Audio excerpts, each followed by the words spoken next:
Nel Brace, we just interviewed your wonderful husband, Simon, and now we're in for the best. We're in for the frosting on the cake. And it's always just so wonderful to speak to both of you, because you're both passionate about the things of the Lord, you're both passionate about family, you're both passionate about Christianity, and it is such an honor for me to interview you guys. The topic we're going to look at today is a bit of a difficult one, because not a lot of people have looked at their Bible from this perspective. And we're going to look at textual criticism. Now, this title of this talk is Textual Criticism for Dummies. So this is really something that has to be bare bones and not too intellectual. Where can we start? What is textual criticism?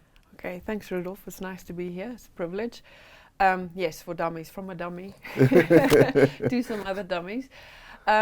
Textual criticism is the art and the science of determining the text of an original document of which only manuscript copies survive. So it's not a discipline that only applies to the biblical text. It is how we would come to a usable text of the writings of Plato or Josephus or Tacitus. All of those ancient documents undergo the process of textual criticism, which is where we look at the manuscripts, which is all we have, and try and determine as closely as possible what the original writings might have said. So often, I think the word criticism in our current culture has a very negative connotation, but this is the academic sense, where we look both at the merits and the faults of something. So it's a critical examination, not necessarily meaning something negative. There are evangelical, Bible-believing, textual critics of the biblical text.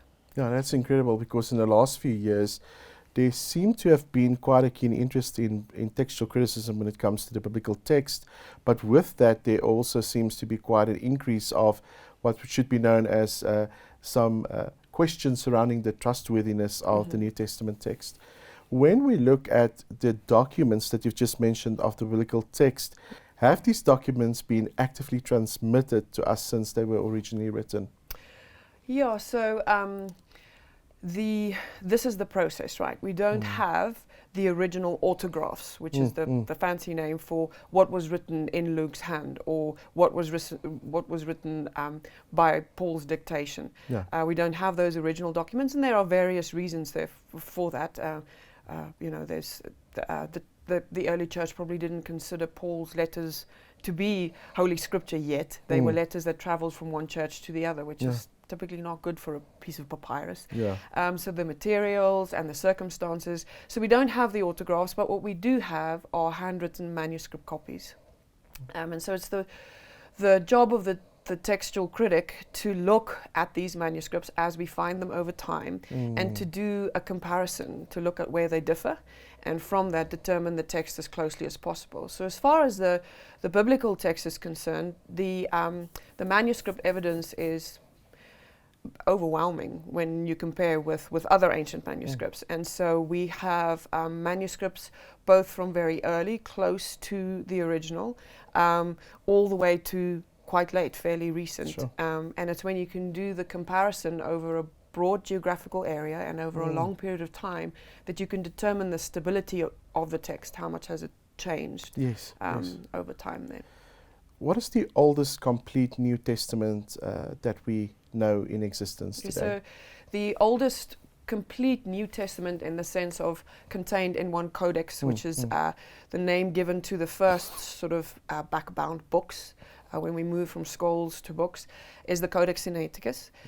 It contains all of the books of the New Testament, and it's typically dated around 350 AD. Yeah, you've mentioned other ancient texts seem to not be as well attested as the New Testament. Can you speak to that a little bit? Because some of the philosophy students might sit up and say, what do you mean? What is that all about? Yes. Can you maybe give some of the statistics in comparison? I don't have statistics with me here today, and I would encourage. It's also a field that's changing. That's changing all the time. So I'm going to give the broad conclusions, and then I'll encourage the viewers to go and look at these for themselves. I might recommend one book that looks specifically at the writings of Josephus, Tacitus, and Pliny, where comparison is made. So let me just say, this is an argument originally brought up by F.F. Bruce. So this is to say, it's really for the critic, the argument against a critic who would say, well, there are variants in the manuscripts, therefore we can't trust the biblical text. Well, if that is your attitude, then you have to also reject everything else we know from antiquity. So the argument is really, if you maintain that what we know from antiquity, written by Caesar, written by Josephus, written by these ancient writers, based on their manuscript evidence, then you have no reason to reject the evidence for the scriptures. In fact, they are head and shoulders above others. So in two aspects, both in the number of manuscripts, there are some of these ancient manuscripts for where we have maybe double figures in the number of manuscripts. The New Testament manuscripts now are well over 5, heading towards 6,000 in number. And then also the comparative sort of age or distance from the originals with the New Testament, that gap is small. So close, you have manuscripts fairly close to when the originals were written, whereas with some of these other texts, our first manuscripts are quite far removed from when the text was supposed to be written. So all of that to be taken into account. Now, having said that, there is perhaps, and this is just to keep things on the straight and narrow for the biblical textual critic, the biblical textual critic looks at all of the documents. For us, all of those manuscripts are important, and so we tend to catalog every single find. And so it might be a little bit just disingenuous to compare all of those with what is used in ancient textual criticism. They have sometimes more of a sort of a functional count. What are manuscripts that we can really work with, and they'll stick to those. So the person who wants to make the case for the biblical text needs to be aware and sort of be honest in the way that you do compare these two texts.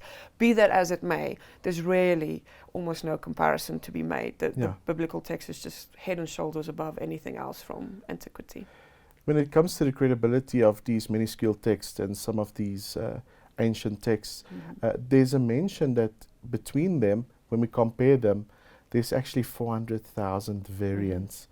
A lot of people are shocked and they say the Bible can therefore not be established as being truth.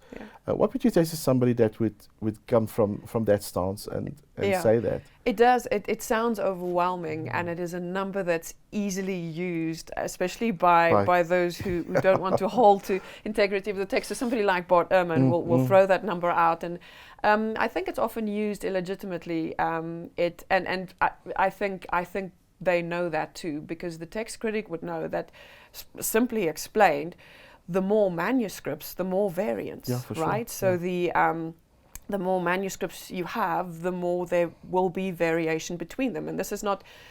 This is to be expected. This was done by hand. We are so used to our spell checkers nowadays that we've forgotten how easily mistakes are made. You know, when you write by hand. It was also done on primitive materials and primitive circumstances. You sat in a big scriptorium with somebody droning the text from the front. You miss here, you lapse in concentration.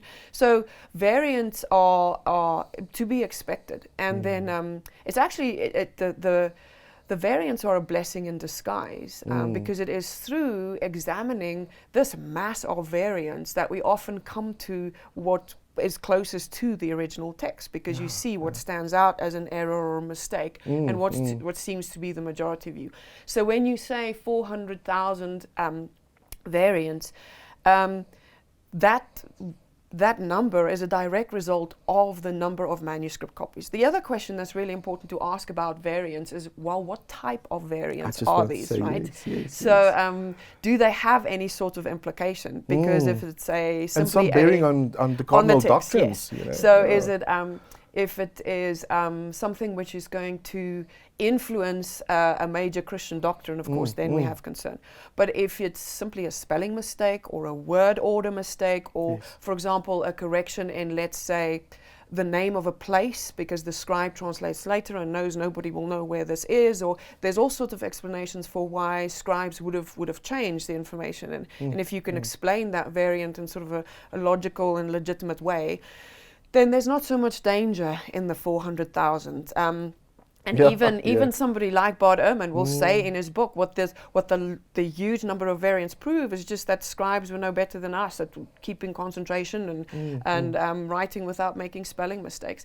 Now, that's not to say that there aren't some places where we do have difficult variants, okay? And this is why you have footnotes at the bottom of your text. If you have a good translation of the scriptures, you'll have those footnotes, and they are not there to make us say, well, hopefully they make you a little bit uncomfortable if you've never considered textual criticism and you see there at the bottom, this verse is not contained in the oldest manuscripts. Text, you should ask a question about why that is there. And I think that for me was disconcerting. When I first started studying textual criticism, I thought, I've never asked these questions. I've just, assumed the text in front of me, and I should know this process. So those footnotes there, I think, reveal the openness and the integrity of the whole biblical text critical tradition, right? We don't try and hide the fact that there are variants. We don't try and hide the difficult ones. In fact, we point them out. Yes. And so, again, by saying these are difficult, what I mean by that is that it's difficult to ascertain what was written originally. So what I don't mean by that is that this necessarily influences doctrine. There's no doctrine that stands and falls on only a disputed textual text critical piece of text. So there's nothing within and this is admitted by both enemies and friends of the Bible, that none of these variants are ultimately determining of a Christian doctrine. When they compare all these different readings and different manuscripts, when they collate and put them together, how do they get to the most probable reading? Okay, so that is a process that is, you'll remember when I defined textual criticism in the beginning, I said it's both a science and an art, right? And that process is also being refined the whole time, because it's not something that is set in stone. You've got to think carefully about the way that texts are transmitted, and then work back from that process. So typically, there are some principles that are applied. I don't think we'll discuss all of them today, but something like you want to look at the geographical spread of a variant. So we want to, if we find that something is a certain piece of text is written the same in both the Byzantine texts all the way to the west, as well as the Alexandrian text, and then there's this odd variant popping out. We're gonna pick the one that's most well spread geographically, or we're gonna pick the one. You might consider the one that has most attestation in all the forms of writing. So you have the papyrus, you have the majuscules, the minuscules, and we want it across most of those texts. There are other issues that people consider, for example, asking questions about why scribes might change text. What is the human tendency? Typically, they would say prefer the shorter reading, because scribes tend to want to elaborate and describe, but then also sometimes we're lazy and we want to shorten things, right? So it's not, like I said, none of these are set in stone. So you have to have a little bit of an artful application in the way that you use these principles. So there's a set of principles. Prefer the more difficult reading, especially in the Gospels. You get things like Jesus calling Peter Satan, right? And so now a scribe might not be quite comfortable with that, and and so you prefer the more difficult one because the tendency might be to change. So it's a very sort of circumspect and what's the word I'm looking for now? It's a conservative process. The biblical text critics are as harsh as they can be on the scribes to ensure their integrity. But through all of those things, you'll then come as close as you think. So it's something, what was interesting for me, if you take something like the United Bible Society's Greek text, I really enjoyed the text critical apparatus at the bottom, which is the list in every verse of, the manuscripts that they considered. So you saw these are the papyri, these are the majuscules, these are the minuscules, these are the church fathers. You have the whole list. That's amazing. And which manuscript says what. So you have maybe the three variants in the area, and then they actually give it a code as to the consensus among the text critics who were working on that specific critical text, an A to an E. And if it's an A, they are pretty much sure that what they have here is very close to the original. They're Sure. about ready to put their heads on a block. And if it's a D, there's much dispute among them, and they're not sure. So even there, you can ascertain sort Sure. of how close they feel quality they've of gotten, the quality of the decision, which I think it's quite something. We really need to pray for textual critics. Yeah, no, I because, agree. Jeepers. such an important job and hard work, I think, real skill. Yeah. A lot of people call dispute to the very fact that people handle the text in that way. And let me ask you in this way, have there ever been something that have been brought into the text, and did it bring to, some dispute to the overall reading of the text? One example that I often get from Muslims is 1 John 5:7. Yeah. This has been this is interpolation, and there you can see this is a doctrinal issue. The triunity of God is depicted here, and therefore all of the Bible have done this. And in Jeremiah, one Muslim said to me, well, when you look at the book of Jeremiah, it speaks of the lying pen of the scribes, and the accusation goes on and on and on. The foundational question is basically, can I trust my Bible? Yeah. Can I? Yeah. So I think from a text critical point of view, the short answer is yes, certainly. Just the sheer amount of work that has been done on it, the scrutiny, the continual scrutiny, as well as the continual discovering of manuscripts. Every manuscript that's discovered is a new comparison that can be made. And then also as far as just your question concerning a passage like 1 John 5:7 to the Muslim, if we were caught off guard by that, then that's one thing. But it says right at the bottom, right? This is not the way it's said in the earliest manuscripts. We're honest about it. And again, to your Muslim friend, then that's not the verse on which the Trinity stands or falls. So as a good Christian friend, you should take him to the undisputed verses and show that this is where we get the doctrine of the Trinity from. So yes, I think that's telling, the fact that one of the verses I worked on was John 1 verse 8. Only begotten Son or only begotten God? What is but the deity of Christ certainly doesn't stand and fall on that verse. It stands and falls on things like Mark 2 and the healing of the paralytic, and Jesus calling himself the Lord of the Sabbath, and all of that sort of cumulative argument for his deity. So yes, and I would say, textual criticism is just one aspect of the reliability of the scripture. This is how we get the actual text, the words on the page. Now, of course, we can go and look at the text historically. Does it accord with what we know of history, events, people, places? So you can have that as a look, and then don't forget also the personal or philosophical, the subjective experience of that text. Does it truly answer the big questions in life? Very right. Is it life-changing? So there are many levels, I think, on which we find whether the text is reliable or not. It's more than just whether the actual words on the page have been transmitted. That's key, and it's in a sense primary, because there's no exegesis, there's no study of the scriptures, there's no interpretation until you have a text to work with. And so we want to be sure that this process is careful, and that it's a process that's done with integrity and with skill. But that's just one of the questions to ask as far as reliability of the scriptures. Yeah, well, when you look at the reliability of scriptures, a lot of people would even assume that in a way the New Testament books were selected by an elect few. And that is simply not true. What is the history like very early on in the church history? What governed the community? What was the Kerygma and the Old Testament? And how did they get this New Testament books together? So that's the purveyance of the scholars to do with the canon and the formation of the canon. I might just say, from a text critical point of view here, this is tricky, because often when you find the manuscripts, they are only partial. You can see it was a bigger codex, there's only a part here.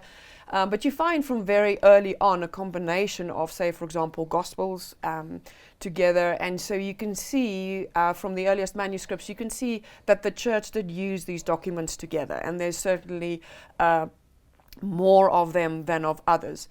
What you can't tell from textual criticism necessarily is canon in the sense of what is contained in the codexes. So even something like Canonicity that we talked about, there are books that are now considered apocryphal included. Yes. So what's important to remember is that historically, the determination of the canon is better done by the canonical lists, which you find in the writings of the church fathers and others, also in the debate between somebody like Marcion's, list, what do we accept, what do we don't. It's better to determine it from there than to look at the codexes. And what you find is when the church writes about the documents, they conceptually make a difference between what is considered sacred scripture, what is sort of recommended reading, and then what is apocryphal. So that is talked about in correspondence, and then often you'll find all three types in the same codex. So just because they are in a codex doesn't mean necessarily that they were thought of as canon. You were going to write the books, you're going to send a codex somewhere, so include as much as you possibly can. That's some of the issue with text. So you can't really determine the canon through text critical work. This is more the purveyance of the canon lists and the historicity. So you need to get somebody like Dr. Michael Kruger on your show for that. He's brilliant. He's canon fodder. His canon fodder is very good. There are some other disputed books which weren't included in the New Testament, and I'm taking this conversation way further than what we should.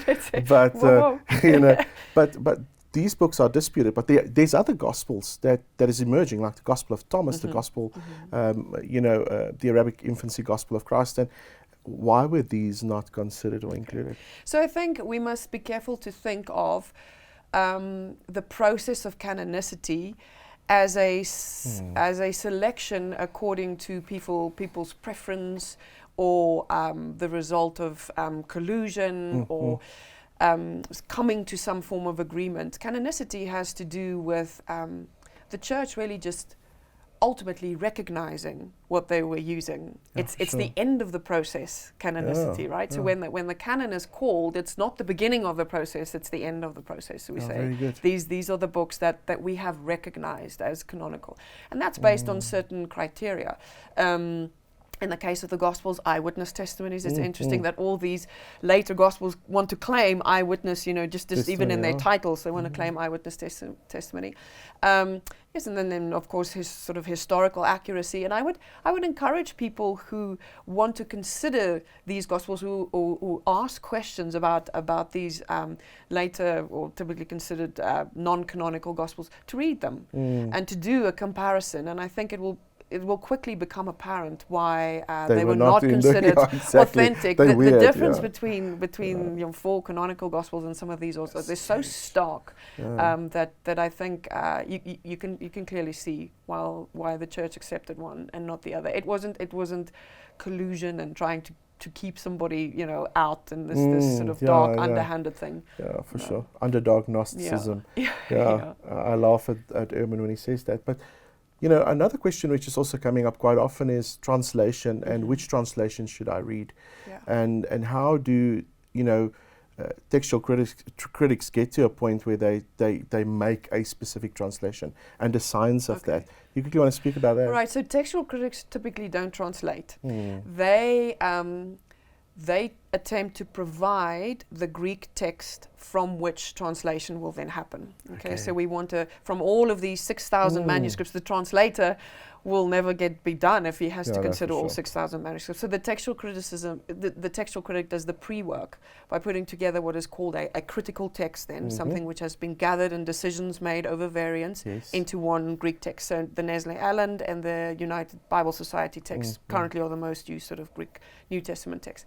Now the translator will take that Greek text and will translate. So I would say it's important for people who read the Bible to ensure that that whatever version you are reading has actually been translated from the Greek text, that your translators are proficient in the Greek, and that they translate from the Greek and not from some other translated translation here. So that's usually indicated. The Bible publishers will go to great lengths to say who their scholars were and which text critical Bible they used, Greek text they used. And then to remember that in translation there are always the two poles, the two ends of the spectrum. Right, you can translate a language sort of word for word, which then becomes a very sort of what's the word now? Jullie kan er ook uit.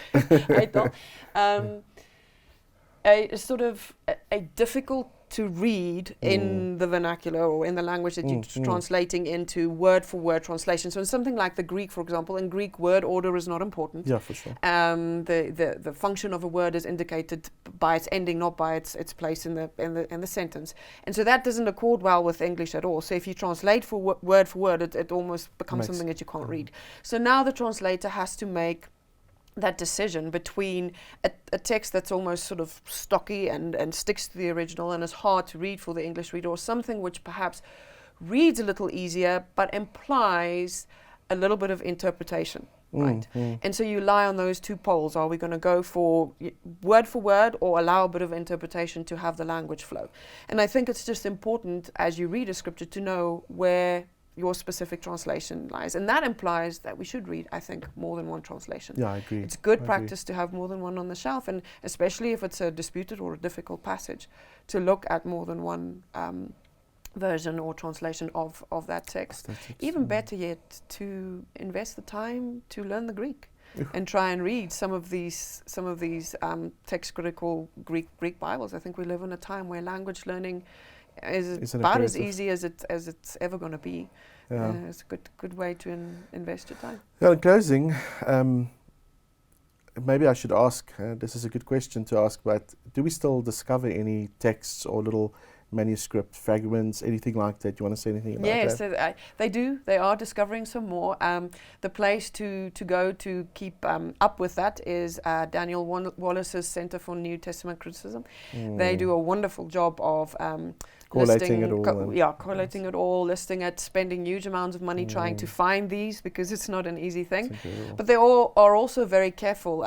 If you read and see what they do, you discover how difficult it actually is to once a manuscript is discovered, of course, date it and do all of the very sort of tough scientific work. I think in the whole process, keeping up with this, just discovering textual criticism, really as a layperson who wanted to understand where my Bible came from, I've been so impressed, for lack of a better word, with just the scholarship and the integrity and the huge amount of time and effort that goes into this expertise. People who literally spend their lives, their academic careers and lives on, a collation of the manuscripts of Philemon, to be able to tell us how many variants in the however many hundreds manuscripts of Philemon, and are they significant? It really is something that should bolster our faith and make us serious about reading the scriptures. There you can see God's hand of providence in the way that the scriptures have come down to us, and we should take that seriously, I think. Oh, that is amazing that you end off with that, because that is ultimately what is important, is the divine hand is at play here, which is incredible. Well, thank you so much. I hope the students will really enjoy this. I think there's a few things you've mentioned that they'll go and research, and if they can contact you, is there any email address that you can maybe give if they need to ask you certain things? Yes, you do Nel Brace at rashochristi.co.za. Excellent, and they can get a hold of you there. Not your cell phone number, otherwise you can have 3,500 students give you a call saying, I've got this exam coming up, and what is it again of that textual, So thank you so much, Nel. Next time we will definitely take this a little bit further, but thank you so much as well for your time and efforts today. You're welcome. Thanks.